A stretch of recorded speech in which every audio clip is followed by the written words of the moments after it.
삶에 성령의 아름다운 열매, 가장 행복하고 복된 인생을 살게 하시는 은혜를 나누고 있습니다. 누구나 하나님의 말씀의 능력으로 충분히 성령의 열매, 어떤 경우에도 세상에 줄 수 없는 사랑과 기쁨과 평안을 누리면서 자비와 양성과 오래 참음과 충성과 온유와 절제의 이 풍성하고 행복한 열매를 맺을 능력이 다 이미 주어져 있는데도, 그리고 그 말씀이 때마다 우리의 삶을 통하여 예배를 통해 하나님의 말씀이 우리 마음에 뿌려지는데도 우리 삶의 열매를 맺지 못하는 이유가 무엇인가를 함께 살펴보고 있는데, 오늘 계속해서 그 이유가 뭔지를 같이 한번 읽어보겠습니다. 시작. 가시밭에 떨어졌다는 것은 말씀을 들은 자이나 지내는 중 이생의 염려와 재물의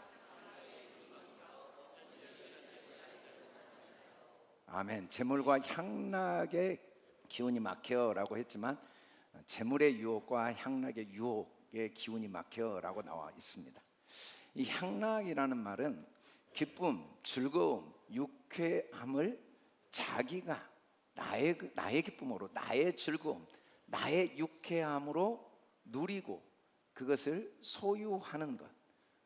기쁨과 즐거움과 유쾌함이 이론이 아니고 내 삶에 그것이 소유되어지고 누려지는 상태를 향락이라고 합니다.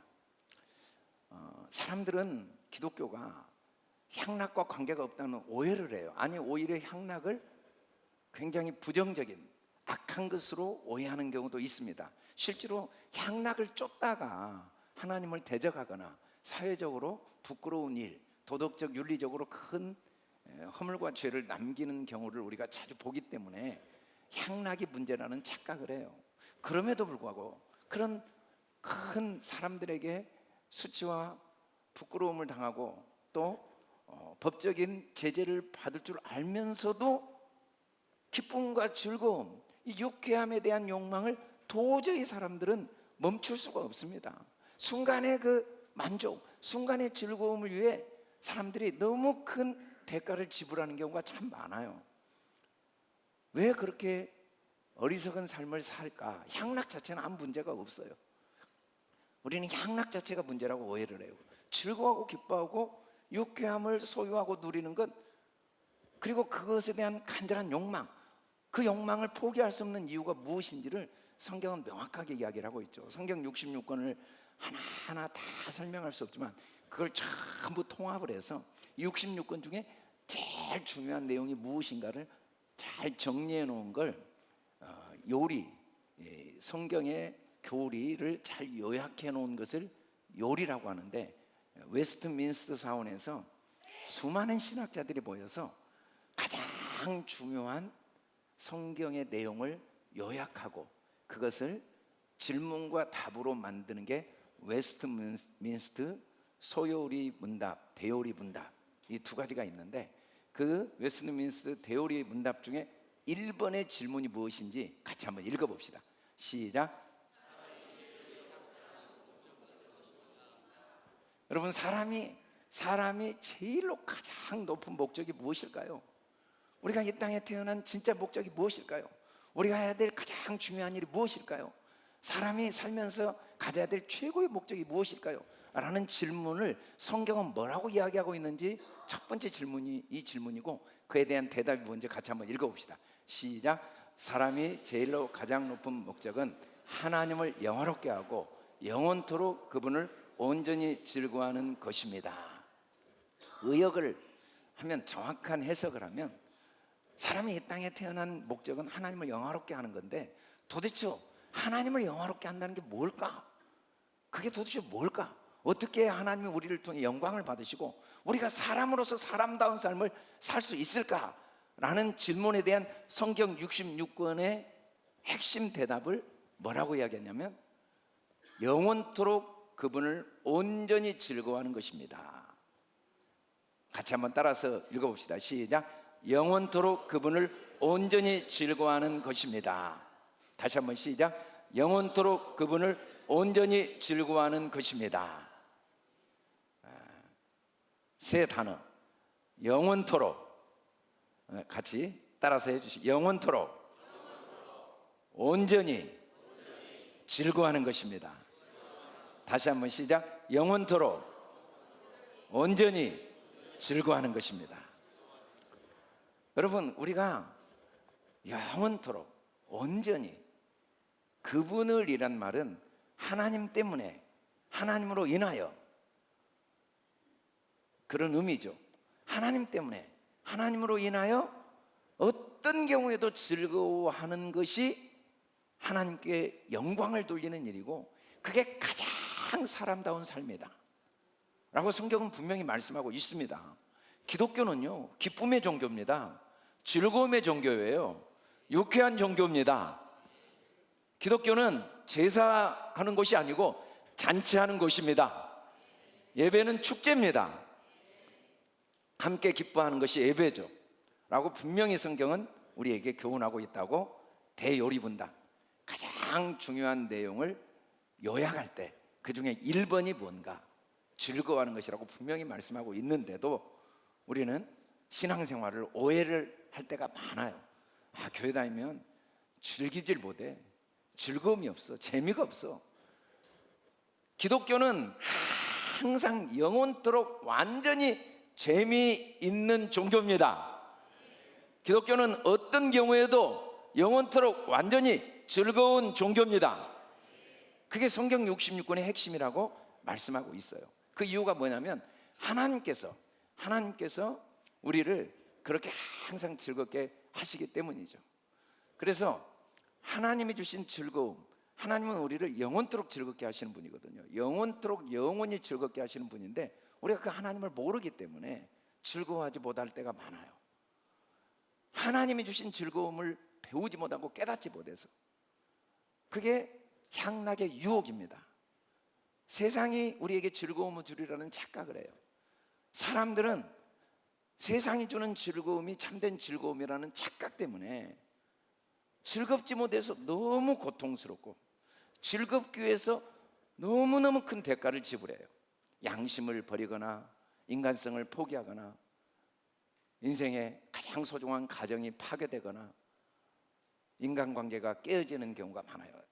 세상의 즐거움의 유혹 때문에 자기 만족, 이 자기의 향유, 이 자기의 향락을 포기하지 못해서 너무 귀한 자기 인생의 소중한 것을 잃어버릴 때가 많은 이유가 뭐냐면 향락의 유혹, 오해 때문입니다.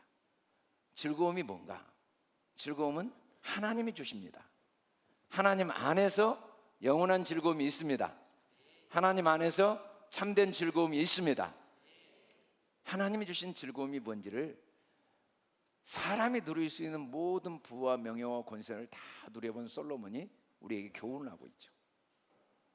세상이 주는 즐거움, 세상 사람들이 생각하는 즐거움의 요소를 다 누려봤던 솔로몬은 결코 그게 즐거움을 주지 못하고 헛되며 헛되니 모든 게 헛되다고 결론을 내린 다음에 도대체 하나님이 주신 즐거움이 뭔지를 우리에게 교훈하고 있습니다. 같이 한번 읽어봅시다. 시작. 하나님이 모든 것을 지으시되 때를 따라 아름답게 하셨고 또 사람들에게는 영혼을 사모하는 마음을 주셨느니라. 그러나 하나님이 하시는 일의 시종을 사람으로 측량할 수 없게 하셨도다. 세상에는 때가 참 많습니다. 여기에도 다양한 때를 경험하고 있습니다. 어떤 분들은 지금 굉장히 생각지도 않았던 기회를 얻은 사람들이 있습니다. 어떤 분들은 기회를 잃어버린 사람들이 있어요. 어떤 분들은 좋은 만남의 복을 가진 사람이 있습니다. 어떤 분들은 헤어짐의 아픔을 경험하는 사람들이 있어요. 어떤 분들은 일이 하나하나 차곡차곡 견고하게 세워지는 때를 누리는 사람이 있죠. 어떤 분들은 힘써서 세웠던 게 한순간에 무너져버리는 아픔을 경험하는 사람들도 있습니다. 또 어떤 분들은 아팠던 몸이 치료되고 건강을 회복하는 사람도 있고, 어떤 분들은 갑자기 병이 들어서 건강을 잃고 질병 중에 고통하는 분들도 있습니다. 다양한 때가 있어요. 그런데 중요한 건 이 모든 때는 하나님이 지으셨습니다. 그리고 그 모든 때는 하나님이 아름답게 하신 것입니다. 우리는 우리 나름대로 아름다운 때가 있습니다. 그러나 성경은 모든 때가 하나님이 만드셨고, 그래서 하나님이 만드신 그 모든 때는 아름답다고 분명히 말씀하고 있습니다. 우리가 그걸 이해하지 못하죠. 하나님이 하시는 일의 시종을 사람이 어떻게 측량할 수 있겠어요? 어떻게 그게 아름답습니까? 어떻게 그게 좋습니까? 여러분, 좋다는 게 얼마나 좋은지 몰라요. 좋은 남편, 좋은 아내, 좋은 부모, 좋은 자녀, 좋은 직장, 좋은 친구, 좋은 인간관계, 좋은 노래, 좋은 그림, 뭐 너무 좋다는 말 들을 때마다 기분이 너무 좋아요. 그래도 가장 좋은 것은 하나님이십니다. 하나님은 정말 좋으신 하나님이십니다. 그래서 하나님이 하신 모든 일은 다 좋은 일입니다. 아름다운 일입니다. 우리는 그걸 도저히 인간의 머리로는 측량이 안 돼요. 내가 겪고 있는 이 실패 어때? 좌절 어때? 질병 어때? 무너짐의 때가 어떻게 아름답습니까? 라는 탄식이 내 안에 나올 수는 있지만, 그렇다고 해서 진리가 변할 수는 없습니다. 하나님의 말씀은 변할 수 없습니다. 그렇다고 해서 그 때가 아름답지 않을 수는 없습니다. 그래서 그 때를 통해 하나님이, 그 많은 다양한 때를 통해 결국은 우리에게 하나님이 어떤 걸 이루고자 하시는가 같이 한번 읽어봅시다. 시작. 사람들이 사는 동안에 기뻐하며 선을 행하는 것보다 더 나은 것이 없는 줄을 내가 알았고. 하나님은 선하신 분이십니다. 우리도 하나님의 선하심을 본받아서 우리도 선을 행해야 됩니다. 하나님께 우리가 행할 최고의 선이 무엇인가? 어떤 때든지 그 때를 기뻐하는 게 하나님 앞에 선을 행한 것이라고 성경은 분명히 말씀하고 있습니다. 여러분, 우리가 내가 최선을 다해 작품을 만들었는데 그 작품을 보고 함께 야, 대단하다, 정말 좋다 라고 감탄을 하면 그것은 그 작품을 만든 사람을 영화롭게 하는 거지만, 그 작품을 보고 뭐 저런 작품이 있어 라고 한다면 작품을 무시한 게 아니고 작품을 만든 사람을 무시한 거죠.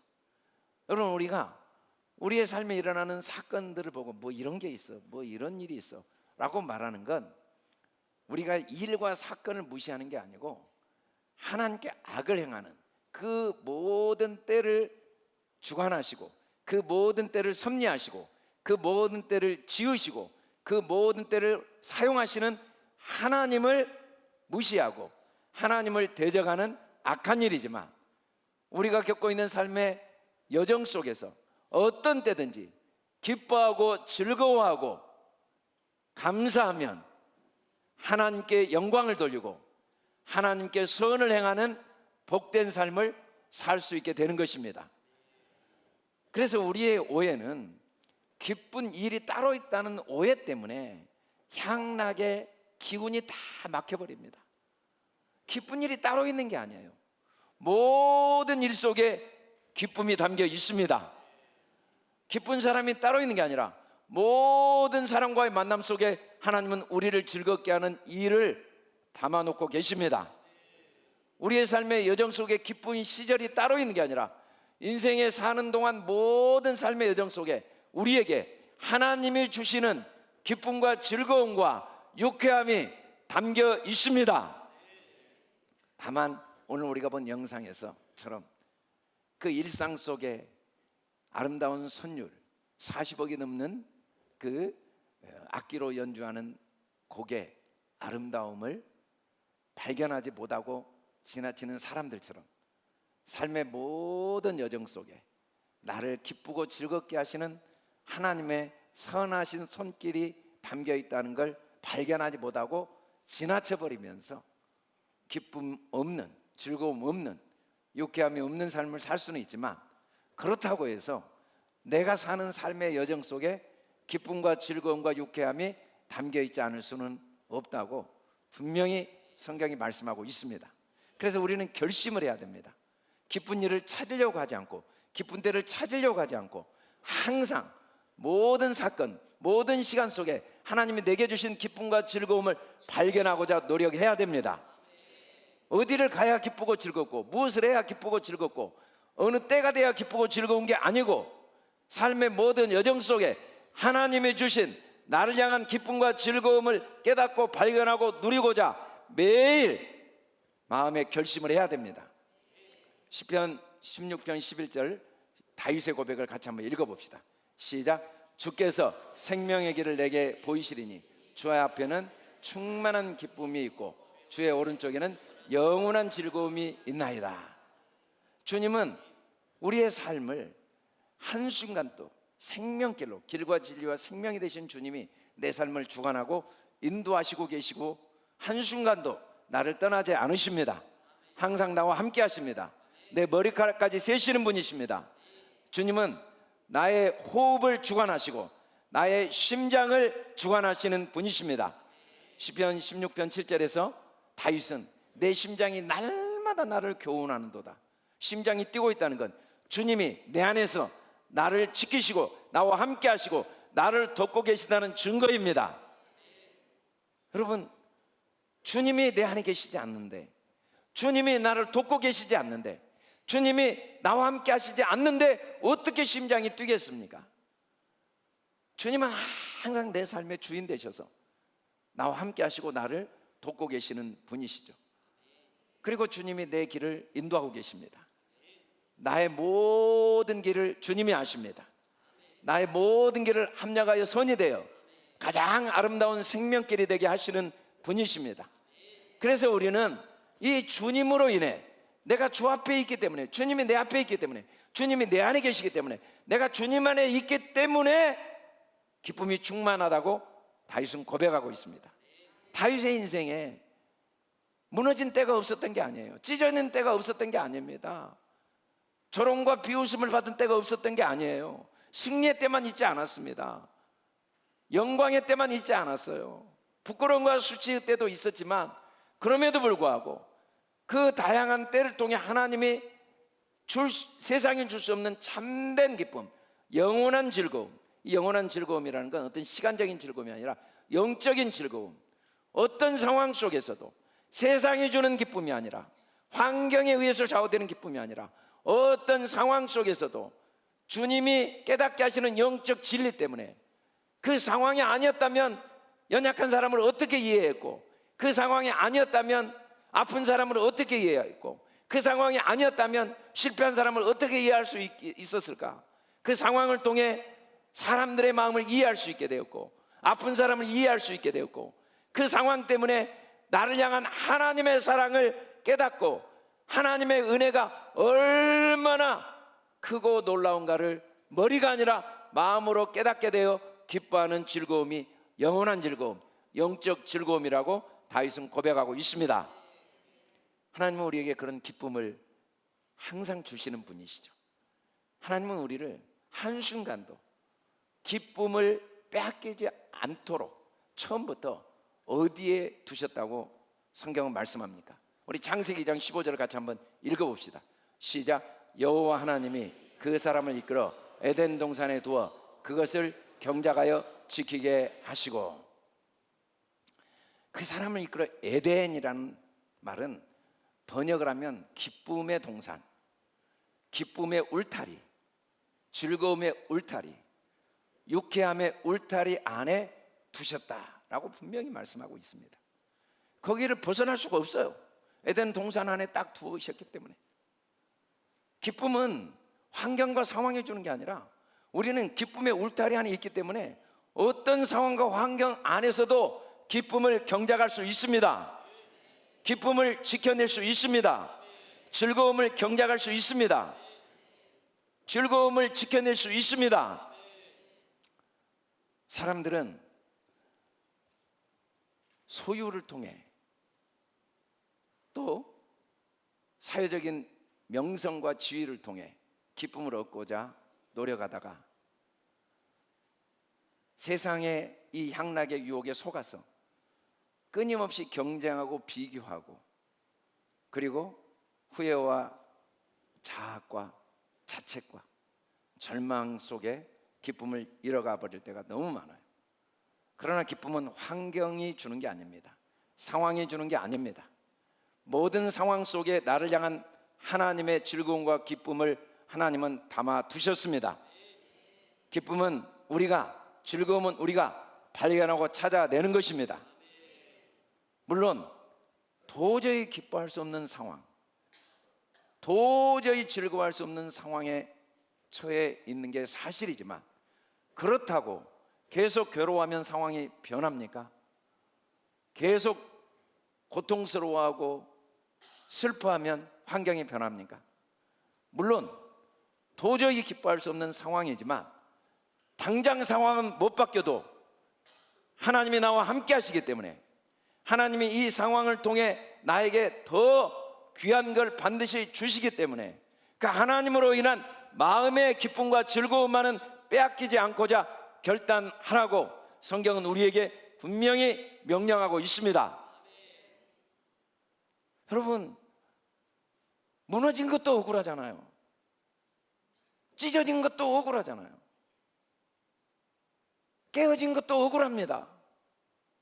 실패한 것도 억울한데 기쁨마저 빼앗긴다면 얼마나 어리석고 억울한 일입니까? 깨어진 것을 당장 내가 회복할 수는 없지만, 찢어진 것을 당장 꼬맬 수는 없지만, 무너진 걸 당장 세울 수는 없어도 마음에 이 속에도 하나님이 내게 주신 기쁨과 즐거움이 있다는 확신은 절대로 빼앗기지 않고, 그럼에도 불구하고 환난 중에서도 주님으로 인해, 주님이 나와 함께 하시기 때문에, 주님이 내 삶의 주인이시기 때문에 기뻐하고자 결단하는 마음의 다짐이 가장 지혜로운 삶의 자세라고 성경은 말씀합니다. 우리 그렇게 결심합시다. 에덴을 경작합시다. 에덴을 지킵시다. 우리 좌우 옆 사람에게 기쁨만을 잃지 맙시다. 즐거움만을 잃지 맙시다. 다 잃어도 기쁨만을 잃지 맙시다. 즐거움만을 잃지 맙시다. 다 빼앗겨도 기쁨만은 빼앗기지 맙시다. 즐거움만은 빼앗기지 맙시다. 왜냐하면 모든 때 속에 하나님이 아름답게 하셔서 우리를 기뻐하며 즐거워할 수 있도록 하나님께서 그 모든 걸 섭리하시고 주관하시기 때문입니다. 두 번째, 하나님이 주신 즐거움의 특징이 무엇인지 13절을 가서 계속 읽어봅시다. 시작. 사람마다 먹고 마시는 것과 수고함으로 낙을 누리는 그것이 하나님의 선물인 줄로 또한 알았도다. 여러분, 인생은 힘들어요. 먹고 사는 거 쉬운 일이 아닙니다. 정말 힘들어요. 인생길이 순탄한 길이 없습니다. 단 한 사람도 남들 보기에는 쉽게 먹고 사는 것 같지만 다 수고하고 애써야 됩니다. 육체는 한순간도 수고를 멈출 수 없습니다. 매일 숨 쉬어야 되고 호흡해야 되고 소화해야 되고 매 순간 움직여야 됩니다. 우리 육체는 쉼이 없어요. 태어난 순간부터 죽을 때까지 한순간도 수고가 그치지 않아요. 그럼에도 불구하고 인생의 그 수고와 무거운 짐을 떨쳐버릴 수는 없지만 그것이 하나님의 선물이라는 사실도 변할 수는 없습니다. 인생은 하나님의 선물입니다. 먹는 것도 하나님의 선물입니다. 마시는 것도 하나님의 선물입니다. 수고도 하나님의 선물입니다. 선물을 받을 때 얼마나 기쁩니까? 그것도 선물인 줄도 또한 알았도다. 하나님의 선물인 줄도 그것도 선물입니다. 삶 전체가 선물입니다. 그걸 깨달을 때 우리는 향락을 누릴 수가 있는 거죠. 향락이 따로 있는 게 아니에요. 삶 전체 살아있다는 것이 진짜 즐거운 일입니다.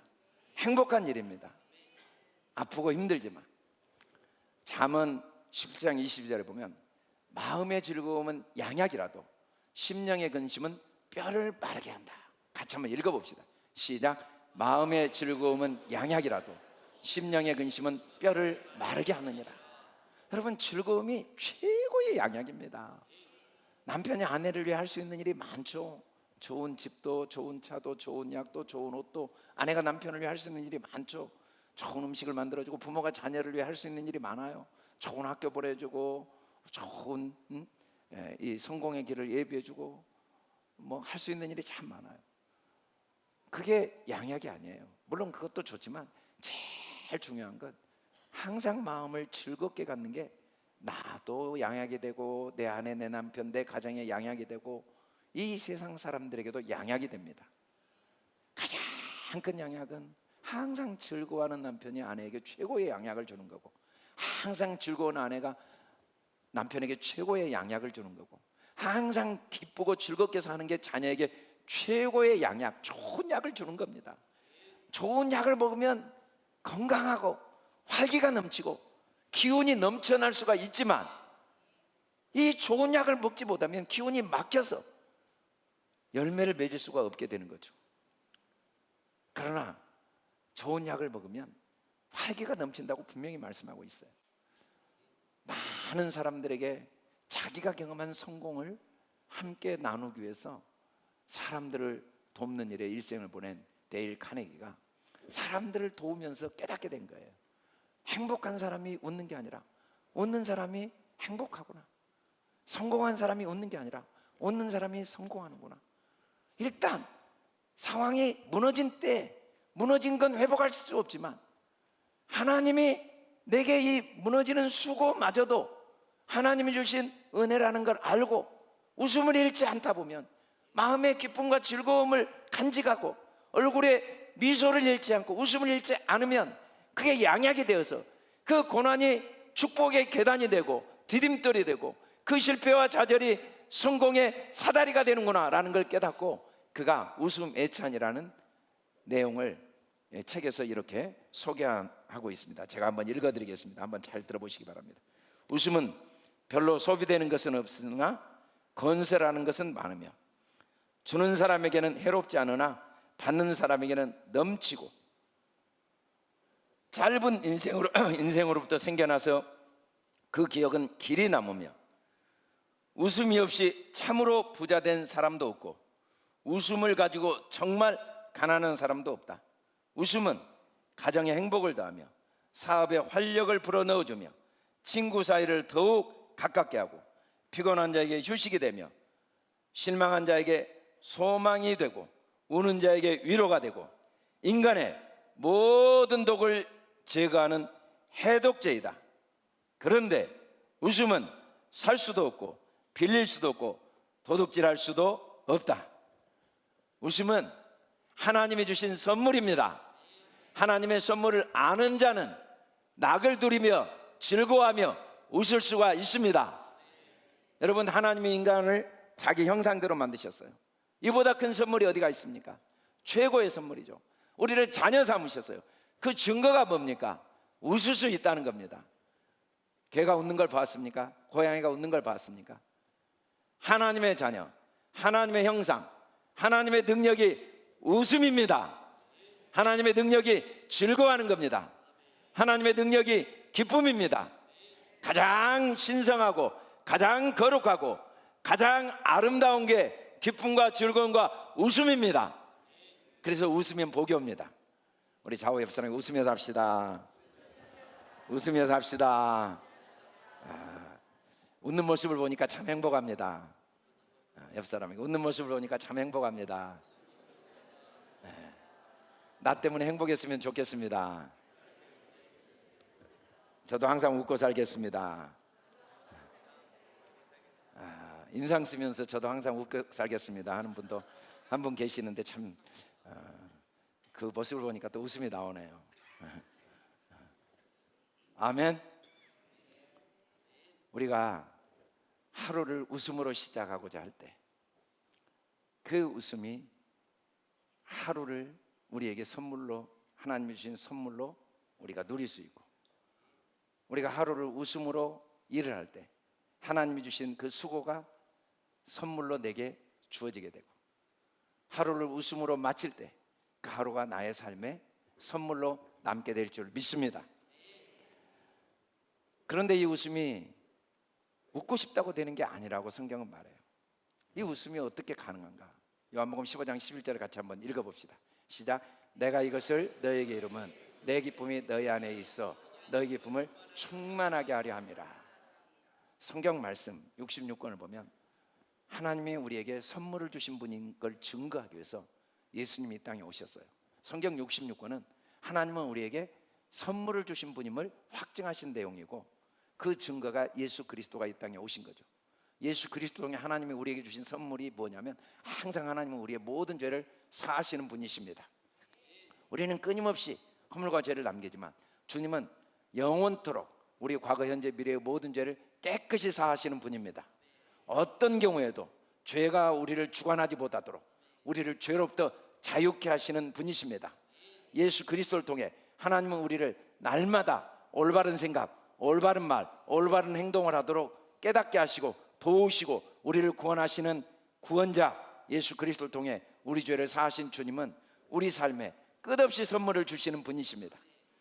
이 주님께서 우리에게 끝없이 선물을 주시되, 예수님이 십자가에 죽으시면서 우리 연약함과 병을 다 짊어지셔서 믿는 자에게 때마다 병든 몸을 치유하시고 마음을 치료하시고 영혼이 잘되고 범사가 잘되고 강건케 하시는 분이십니다.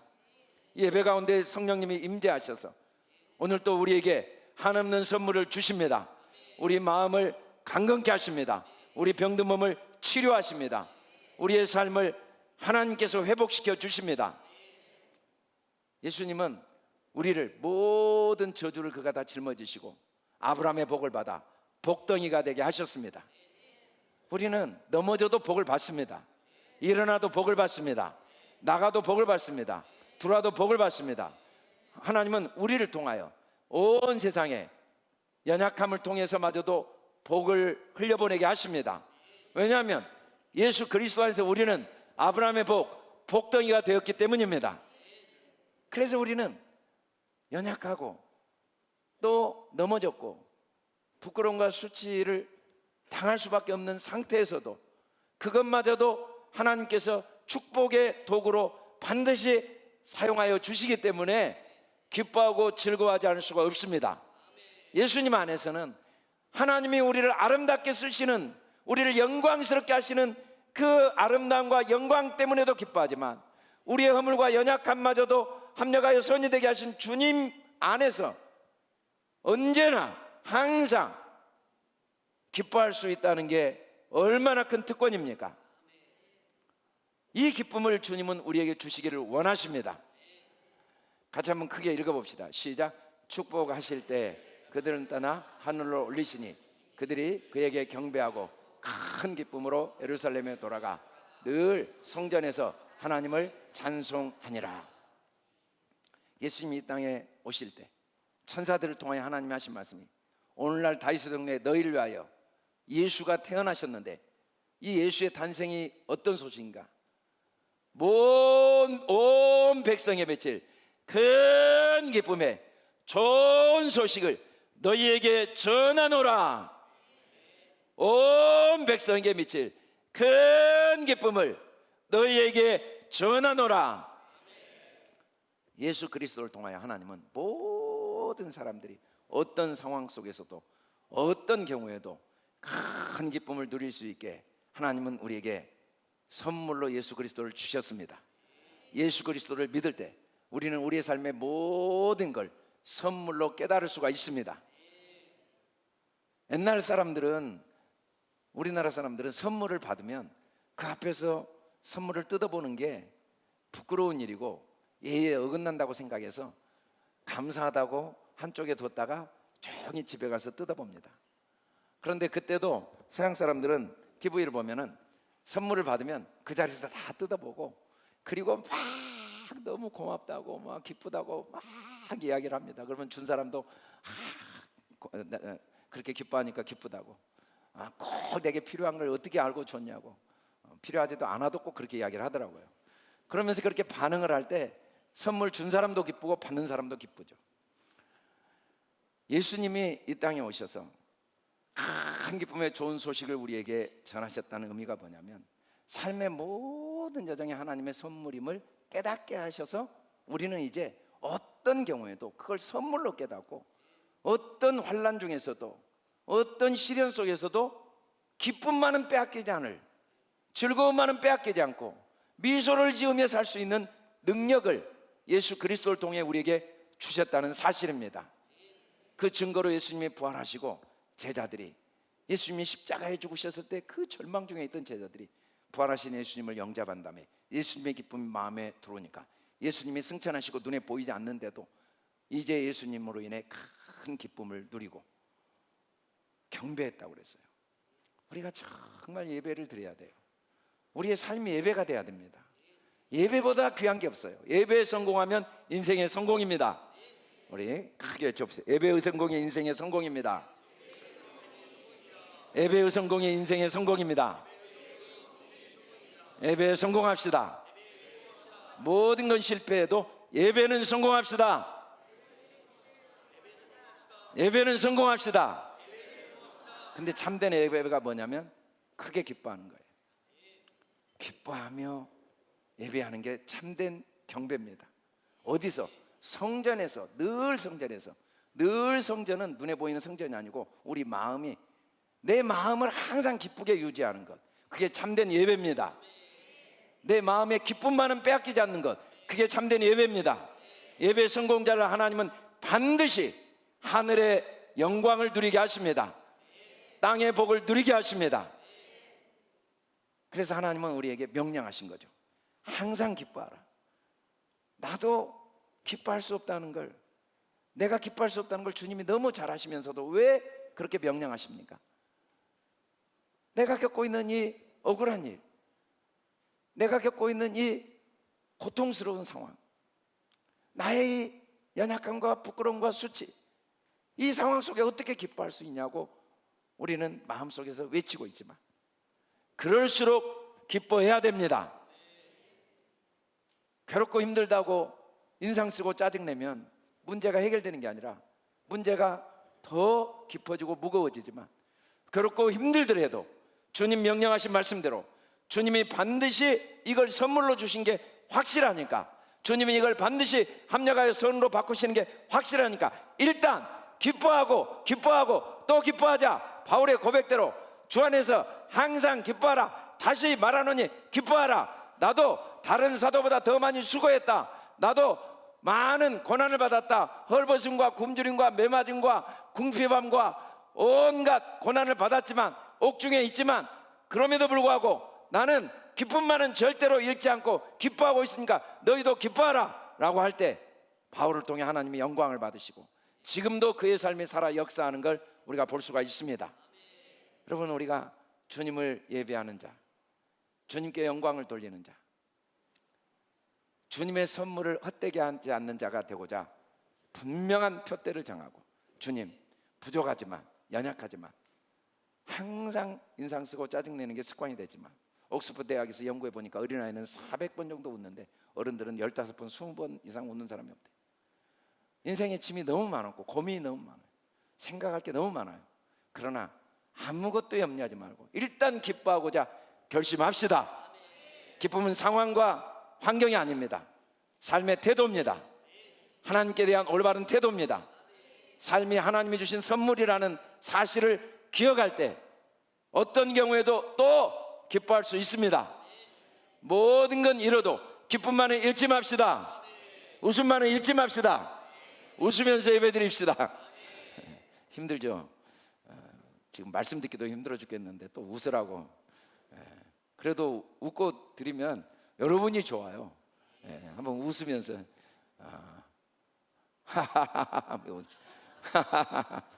오늘은 좀 많이 웃게 하려고 선글라스도 끼고 왔는데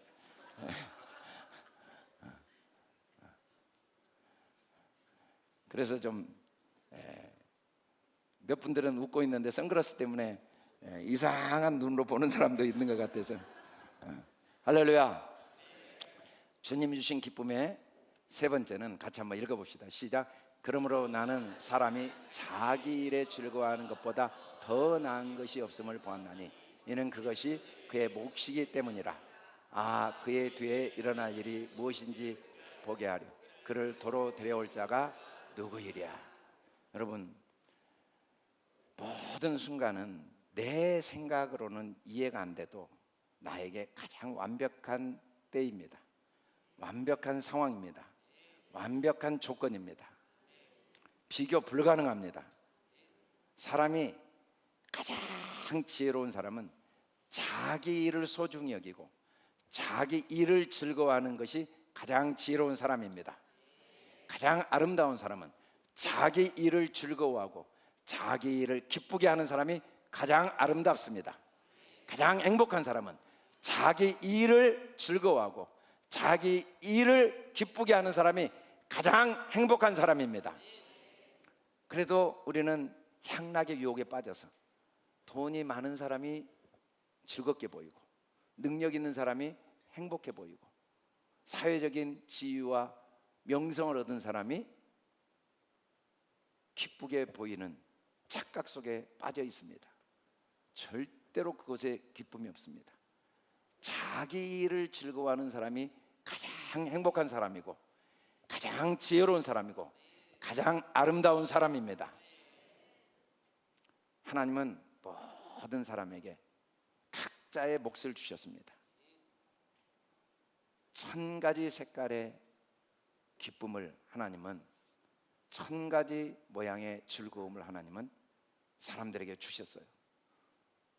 그 색깔이 너무 다양해서 우리는 한 색깔만 기쁨이라고 규정해 놨거든요. 돈 많아야 기쁘다. 내 뜻대로 돼야 기쁘다. 내 뜻이 아무리 무너져도 나를 향한 하나님의 뜻은 절대로 무너지지 않습니다. 내 계획이 아무리 틀어져도 나를 향한 하나님의 계획은 절대로 틀어지지 않습니다.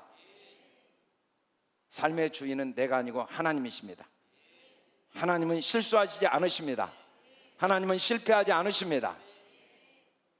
그 하나님이 내 삶을 주관하고 계시기 때문에 지금 내 주어진 상황을 소중히 여기고 그 일을 즐겁게 하는 게 가장 큰 능력이고 가장 거룩한 삶입니다. 사람들은 기쁜 일을 찾다가 인생을 다 허비합니다. 즐거운 일을 찾다가 기쁨과 즐거운 때를 찾다가 인생을 다 허비합니다. 돈을 많이 버는 게 기쁘다는 착각 때문에 돈을 많이 벌 때까지 기쁨을 다 보류하고 그 기쁨을 위하여 양심을 버리고 인상을 쓰고 짜증을 내고 분노하고 일을 잘하는 것이 얼마나 중요합니까? 일을 잘하는 것도 아무리 중요해도 일을 잘하는 것보다 즐거워하는 것보다 좋을 수는 없습니다. 차라리 일을 못해도 즐겁게 하는 게 훨씬 낫습니다. 일이 잘못돼도 즐겁게 하는 게 훨씬 낫습니다. 일 잘하자고 인상 쓰고 짜증내면 이 일은 잘하지만 인생의 가장 소중한 선물을 낭비하는 것입니다. 시간은 돌아오지 않습니다. 절대로 돌이킬 수 없습니다. 이 하루라는 시간은 영원히 단 한 번 내게 주어진 최고의 선물, 매 순간순간 오늘 우리가 본 영상처럼 매 순간순간의 즐거움을 놓쳐버리면 인생 전체의 즐거움을 놓치지만 매 순간순간 모든 걸 기쁘고 즐거워하면 하나님의 큰 그림의 즐거움을 발견하게 됩니다. 시편 139편 14절에 보면 하나님의 수를 사람이 헤아릴 수 없다고 그랬어요. 도저히 측량할 수가 없어요. 이사야 55장 말씀대로 하나님의 생각과 사람의 생각은 너무 달라요. 사람의 생각과 하나님의 생각 하늘과 땅 차이예요. 우리 생각으로는 도저히 즐거워할 수 없는 상황이라고 착각하지만 그럼에도 불구하고 내 삶에 꼭 필요하고 가장 완전하고 가장 좋은 것들로만 지금까지 하나님이 내게 주셨고 인도해 오신 것이라는 사실은 진리입니다. 변할 수 없습니다. 그래서 우리는 일단 내 일을 즐거워해야 됩니다. 내 상황을 즐거워해야 됩니다. 같이 한번 계속 읽어봅시다. 시작. 또한 어떤 사람에게든지 하나님이 재물과 부요를 그에게 주사 능히 누리게 하시며 제 몫을 받아 수고함으로 즐거워하게 하신 것은 하나님의 선물이라. 여러분, 다 선물이에요. 내 것이 하나도 없습니다. 차를 타고 가다 보면 가끔가다 창밖으로 손을 내밀게 되죠. 손을 내밀면 바람이 얼마나 세게 부는지 몰라요. 손 사이에 바람이 막 그래서 그 바람을 꽉 붙잡아 보세요. 꽉 붙잡고 목적지에 도착하면 손에 바람이 있습니까? 바람이 지나간 것처럼 인생은 다 지나가는 거예요. 매 순간 지금 누리지 않으면 남는 게 하나도 없습니다. 매 순간을 누리지 않으면 인생은 다 지나가 버리지만, 매 순간 누리고 즐거워하는 것은 영원한 나의 몫으로 남게 됩니다. 즐거움으로 한 일, 기쁨으로 한 일, 웃으면서 한 일만 나의 몫으로 남습니다. 아무리 많은 업적을 이루어도, 아무리 위대한 일을 이루었어도 마음의 기쁨과 즐거움이 한 일은 다 바람과 같이 지나가 버리지만, 아무리 고난이 있고 슬픔이 있고 실패가 있고 아픔이 있어도 기쁨과 즐거움으로 한 일은 하나도 헛되지 않고 반드시 나의 몫으로 남아 천대까지 복이 된다고 성경은 분명히 말씀합니다. 그러므로 우리는 하루를 즐거움으로 시작합시다. 하루 내 무엇을 해도 기쁨으로 웃으면서 일합시다. 하루를 마무리할 때 기쁨과 즐거움으로 마무리합시다. 고민할 거 하나도 없어요. 왜 고민하지 말아야 됩니까? 같이 한번 읽읍시다. 시작. 그는 자기 생명의 날을 깊이 생각하지 아니하리니 이는 하나님이 그의 마음을 기뻐하는 것으로 응답하시이니라. 내일 것 아무 생각할 필요 없어요. 하나님이 항상 완벽하게 인도하십니다. 고민할 필요 없어요. 이것저것 생각할 필요 없고 일단 기뻐하셔야 됩니다. 일단 즐거워하셔야 됩니다. 지금 즐거워해야 됩니다. 금 중에 가장 귀한 금은 지금입니다. 지금 행복한 사람이 영원한 행복을 누립니다. 지금 즐거워하는 사람이 마지막에도 즐거워합니다. 지금 웃는 사람이 마지막에도 웃습니다. 인상 쓰면서 언젠가는 웃을 날이 오겠지, 인상 쓰면서 언젠가는 즐거운 날이 오겠지 라고 하는 사람은 언젠가 절대로 웃지 못합니다. 언젠가 즐거워하지 못합니다. 잠깐 돈을 벌어 기뻐하지만 그 돈 때문에 더 괴로워합니다. 잠깐 성공해서 즐거워하지만 그 즐거움 때문에 더 비참해집니다. 지금 기뻐합시다. 지금 즐거워합시다. 지금 웃읍시다. 지금 행복을 누립시다. 하나님이 주신 기쁨은 모두가 어떤 상황에서도 기뻐하고 즐거워할 수 있는 기쁨과 즐거움입니다. 하나님이 주신 기쁨과 즐거움은 각 사람에게 각 사람의 몫으로 어떤 경우에도 누구도 빼앗을 수 없는 기쁨과 즐거움을 주셨습니다. 할렐루야.